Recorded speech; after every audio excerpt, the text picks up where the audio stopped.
Namaku Esok. Aku mengakui bahwa aku seorang Gen Z, terlepas dari cacian orang-orang di internet terhadap generasiku. Dan aku baru sadar kalau aku baru aja jatuh cinta sama seseorang. Cinta di zaman sekarang itu terasa sangat kompleks. Dan aku juga udah cukup lama sekali nggak pernah ngerasain cinta. Tapi di kasus ini dan di umur yang segini, semua hal rasanya nggak bisa dianggap remeh.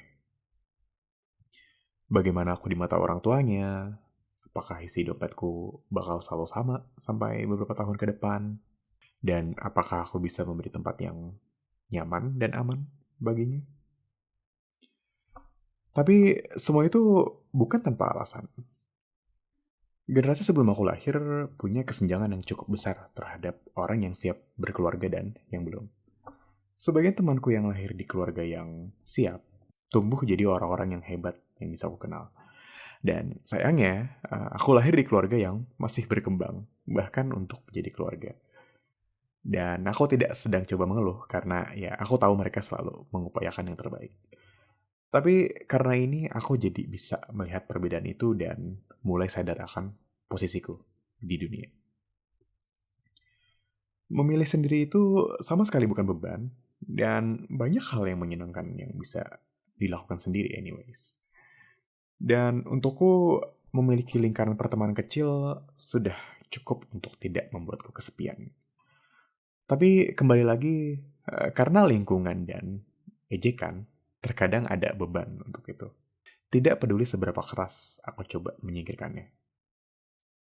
Dan dipengaruhi juga oleh anime bucin yang berseliweran di kehidupanku. Rasanya akan sangat menyenangkan kalau kita punya satu orang yang benar-benar kita percaya dan ya menjadi tempat yang aman untuk kita melakukan apapun. Dan kurasa pikiran optimis seperti itu sama sekali nggak salah dan bisa diterima. Sore ini sepulang kerja rasanya sangat melelahkan seperti biasanya. Aku makan malam di sebuah warteg dekat kos tempatku tinggal dan semuanya berjalan seperti hari-hari biasanya. Aku memesan nasi dengan orek tempe dan telur dadar. Oh iya, telur dadar di sini tebal sekali BTW. Ditambah kerupuk aci kalau ada sisa 2.000 di kantong jaketku. Sampai aku merasakan ada sesuatu di kakiku. Aku merasakan seperti ada bulu-bulu yang lewat di kaki sehingga membuatku mencetak meja pada saat itu.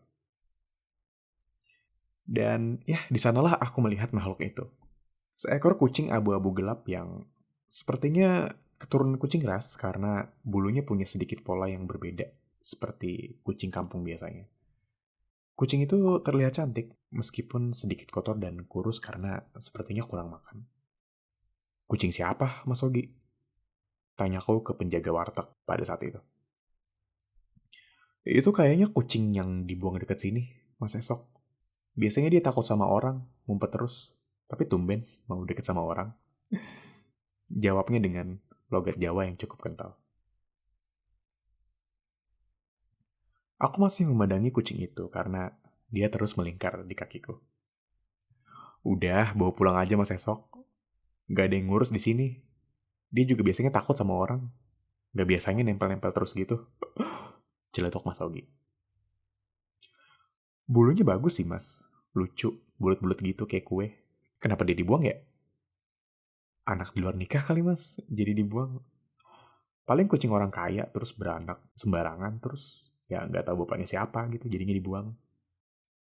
Kayak drama sinetron deh. Ya gitu deh mas.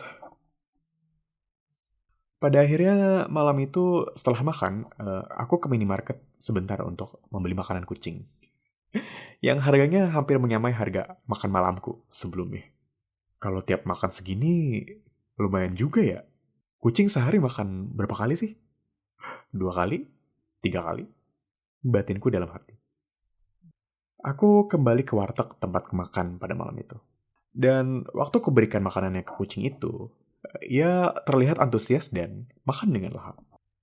Entah kenapa, tapi aku sangat senang melihatnya. Kalau sesuatu yang bisa kuberikan bisa berarti bagi makhluk lain. Wah, ada yang punya anak baru malam ini. Ucap Mas Ogi tepat di belakangku. Bawel banget dah Mas Ogi, jawabku ketus. Setelah aku berikan sisa makanan terakhir untuk kucing itu, aku pun beranjak pergi dari warteg itu untuk balik ke kos. Sesampaiku di pagar kos, aku merasakan perasaan yang sama di kakiku waktu di warteg tadi. Seolah ada bola bulu yang melingkar di kakiku. Dan ya, kucing itu mengikuti aku berjalan sampai kos. Yang jaraknya masih ada sekitar setengah kilometer. Ada, ya udah, buat malam ini aja ya. Dan pada akhirnya, aku bawa kucing itu ke kamarku di lantai 2 secara sembunyi. Karena aku tahu kalau ibu kosku tidak akan mengizinkan hewan peliharaan. Malamnya, aku lap kucing itu dengan tisu basah. Karena, ya, gak mungkin aku mandiin kucing malam-malam. Aku seka kaki dan wajahnya yang terlihat kotor. Dan aku sisir bulunya dengan sisir lama yang sudah tidak pernah aku pakai. Dia sedikit terlihat tidak nyaman sih, tapi tetap kusisir juga. Kalau kamu mau tidur di kasurku, setidaknya kamu harus bersih, ucapku. Tapi setelah beres semua, akhirnya kucing itu bisa tenang juga dan mulai rebahan di kasurku. Aku melanjutkan malamku seperti biasa. Aku coba membaca buku dan coba main game di laptop yang sudah aku tidak terlalu nikmati. Tapi di tengah permainan, aku malah kepikiran soal toilet kucing. Kalau tuh kucing mau buang air kemana ya, bejir? Pikirku spontan. Di bagian lantai 3 kosku sedang ada renovasi dan ada tumpukan pasir di sana. Meskipun bercampur semen, mungkin. Tapi cuma itu solusi yang kubayangkan saat ini. Dan masalah kedua yang jadi beban pikiranku, wadahnya pakai apa? Di lemariku cuman ada kotak bekal tempatku makan dan satu piring ukuran sedang yang biasa aku pakai untuk wadah makan nasi padang. Masa iya harus pakai itu? Pikirku. Buat malam ini aja. Besok pulang kerja aku bisa beli pasir kucing sama wadahnya deh sekalian. Akhirnya aku memutuskan untuk pakai piring makan karena aku lebih sering pakai kotak bekal itu setiap kali kebawa nasi waktu berangkat ke kantor. Sedikit menjijikan memang, tapi hanya untuk malam ini. Masalah toilet kucing sudah aman, pikirku. Aku kepikiran buat buka pintu kamar sedikit supaya kucing itu bebas buat keluar masuk. Tapi nanti kenapa-napa lagi. Jadi setelah aku beres mencuri pasir sedikit dari lantai 3 dan meletakkannya di piring makanku, aku duduk di pinggir kasurku melihat kucing itu meregangkan badannya dengan santai di atas kasurku. Meng, aku baru sadar tahu kalau aku jatuh cinta sama seseorang. Tapi aku bingung kalau ditanya kenapa suka. Ucapku spontan ke kucing itu. Aku pikir ini suatu perasaan yang tumbuh secara perlahan. Dan ya bukan cinta pandangan pertama. Tapi aku selalu ingat senyumnya waktu pertama kali ngobrol sama aku. Senyum dia manis sekali kayak kamu. Dan entah kenapa di pikiranku waktu itu cuma mau cubit pipinya sama hidungnya. Soal itu mungkin kedengaran kayak pelecehan ya. Jangan bilang siapa-siapa ya, Meng. Aku sudah tidak ingat lagi ngoceh apalagi malam itu. Dan bangun sedikit kesiangan di esok paginya. Jam berapa ini? Sembari mengecek HP-ku pagi itu. Jam 8. Agak kesiangan, tapi masih keburu. Sembari mencium bau aneh, aku langsung berpikir sekilas. Oh iya, kemarin aku pungut kucing. Di mana dia buang air? Sembari menengok sudut kamar di belakang pintu, aku melihat gundukan pasir itu. Di atas piring yang biasa aku gunakan untuk wadah nasi padang. Oh, kucing pintar. Seenggaknya dia nggak buang air sembarangan. Nah, di mana dia sekarang? Singkat cerita, sebelum aku berangkat kerja pada pagi itu, aku ke minimarket untuk membeli makanan kucing. Dan sekilas kupikir kalau sehari 3 kali lumayan juga. Mungkin nanti bakal aku selingi sama makanan kering, biar lebih murah. Habis makan, kamu bakal di lantai 3 ya, Meng? Gak mungkin kuterusin di kamar. Kalau kebelet, kamu bisa keluar lewat balkon atau ya bisa di tumpukan pasir yang di sana. Tapi kalau bisa jangan sih.